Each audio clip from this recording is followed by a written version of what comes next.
Okay, so I've used the filler, which is Dolphin Glaze, and I'm now filling in the hole. I've wet it so that it comes off easier when you're sanding.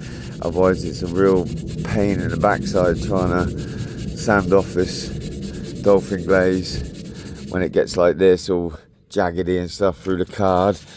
It's just through not doing a good job of filling it in, but I needed a smaller card to do the smaller areas.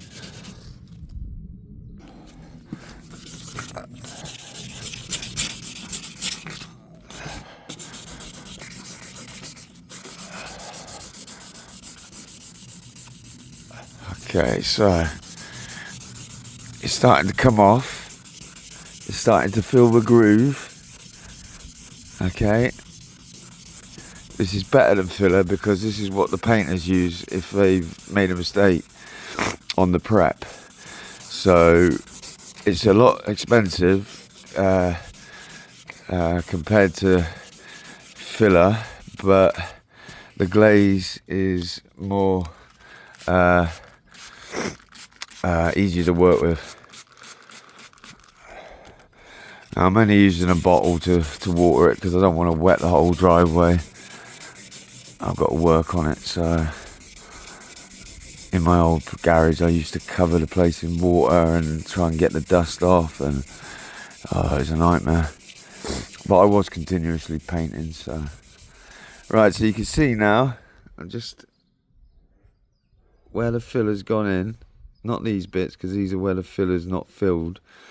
There you can see the line. I can't really see the camera, but if you can see the line, it's starting to fill in, and we'll be left with just a filled in line. Okay, so you can see now it's starting to fill in. These are very shallow, a lot more to do on this side, but this is the effect I'm getting, where it's straight across the line, the groove, and you can't feel it. And it's starting to feel there.